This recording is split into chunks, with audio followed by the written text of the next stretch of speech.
हिते नाज़ के एक इंतहाई अहम ख़बर बाबत अलर्ट कंदा हलंदासीं त कराची जे अवाम खे ठगण लाइ नओं प्रोजेक्ट शुरू थी वियो आहे। कराची जो अवाम होशियार थिए। नस्ला टावर जियां हिकु वधीक गैर कानूनी रिहायशी स्कीम ते कम जारी आहे। सुप्रीम कोर्ट जे हुकुम जी भञकड़ी कंदे रिहायशी प्लॉट जो कमर्शियल मक़सदनि लाइ इस्तेमाल जारी आहे। अवाम खे ठगण लाइ मेगा विजन टावर नाले प्रोजेक्ट ते कम जारी आहे, जंहिं सबबि अवाम जा अरबे रुपया बुॾण जो ख़तरो आहे। आगाह कयूं पिया अहम ख़बर के हवाले से सुप्रीम कोर्ट 2019 में रिहायशी प्लॉटन के कमर्शियल मक़सदनि लाइ इस्तेमाल ते पाबंदी लगाई हुई, पर बिल्डर सुरेश कुमार आला अदालत के हुकुम के हवा में उड़ाईंदे नओं प्रोजेक्ट शुरू करे छॾियो आहे। शहर के मसरूफ़ जमशेद टाउन वारे इलाइक़े में सुप्रीम कोर्ट के हुकुमनि जी भञकड़ी कंदे घण माड़ इमारत जो कम तेज़ीअ सां जारी आहे। सुप्रीम कोर्ट पारां रिहायशी प्लॉटन के कमर्शियल मक़सदनि लाइ इस्तेमाल करण ते पाबंदी बावजूद मेगा विजन 24 माड़ इमारत तैयार कई वई। सन टीवी न्यूज़ इन्वेस्टिगेशन सेल गैर कानूनी तामीर कयल इमारत जा सबूत हथ करे वरता आहिनि। कराची के जमशेद टाउन के कश्मीर लाइन वारे इलाइक़े में प्लॉट नंबर 229 ते मेगा विजन टावर नाले घण माड़ प्रोजेक्ट कायम कयो वियो। Suresh Kumar mega vision builders रिहायशी स्कीम शुरू कंदे कानून जा बखिया उडेड़े छॾिया आहिनि। सुप्रीम कोर्ट 22 जनवरी 2019 वारे फैसले में रिहायशी प्लॉटन के कमर्शियल मक़सदनि लाइ इस्तेमाल करण ते पाबंदी लगाई हुई। बिल्डर सुरेश कुमार अदालती हुकुमनि के हवा में उड़ाईंदे 2021 में रिहायशी प्लॉट के कमर्शियल मक़सदनि लाइ इस्तेमाल कंदे अदावती कम शुरू करे छॾियो। अवांखे आगाह कयूं पिया त 6 अगस्त 2021 ते director military land and cantonment Karachi region के डायरेक्टर आदिल रफ़ी सिद्दीकी कैंटोनमेंट कराची के CEO के ख़त लिखी सुप्रीम कोर्ट के हुकुमनि जी भञकड़ी खां आगाही ॾिनी हुई। ख़त में अख्तियारनि जी इजाज़त ताईं तामीराती कम फौरी रोकाइण जो चयो वियो। बासर बिल्डर सुरेश कुमार कंहिंजे बि जेको आहे न ॿुधी ऐं इमारत मुकम्मल कराई तिजारती मक़सदनि लाइ इस्तेमाल कंदे शहरनि के विकिरो करे अरबे रुपया कमाए वरिता। आगाह कयूं पिया अहम ख़बर के हवाले से सुप्रीम कोर्ट कराची में रिहायशी प्लाटन के तिजारती कमर्शियल इस्तेमाल में तब्दीली करण ते मुकम्मल पाबंदी लागू कई वई आहे। अदालती हुकुमनामे में DHA के शामिल कंदे सिंध बिल्डिंग कंट्रोल अथॉरिटी के नज़र रखण जो हुकुम कयो हो। बिल्डर सुरेश कुमार अदालत में वफ़ाक़ के हुकुमनि जे उबतड़ लालच में अची इमारत तैयार करे खड़ी करे छॾी आहे। गैर कानूनी इमारत ठाहिण ते बिल्डर सुरेश कुमार खां मौक़िफ़ वठण लाइ राब्तो कयो त हू को बि मौक़िफ़ ॾियण खां लवाईंदे हिकु ई ॻाल्हि वरजाईंदो रहियो त कैंटोनमेंट बोर्ड सां राब्तो कयो वञे। अहम ख़बर ॾियूं पिया एक इंतहाई ख़बर आहे अवां सां शेयर कयूं त कराची जे अवाम खे ठगण लाइ नओं प्रोजेक्ट शुरू थी वियो आहे। कराची जो अवाम होशियार थिए।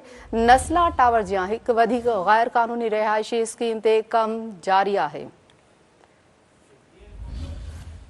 इन हवाले सां तफ़सील मालूम कंदासीं Sun TV news reporter GM Khokhar खां। GM खोखर, छा तफ़सील आहिनि इन मामले जे हवाले सां आगाह कजो।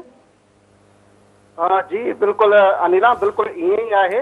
कराची कंटोनमेंट के इंतहाई अहम ऐं कीमती इलाइक़े कमिश्नरेट लाइन में तामीर थियल 18 माड़ बिल्डिंग इमारत मेगा विजन टावर बाबत संगीन इंकशाफात साम्हूं आया आहिनि। ये इमारत 360/71 स्क्वायर गज ते प्लाट नंबर 29/2 ते तामीर कई थी वञे, जेको बुनियादी तौर रिहायशी मनसूबे लाइ मुख़्तसर थियल हो, पर उन ते गैर कानूनी तौर कमर्शियल इदावत कई वई आहे, जेका सुप्रीम कोर्ट के हुकुमनि जी सिधी भञकड़ी आहे।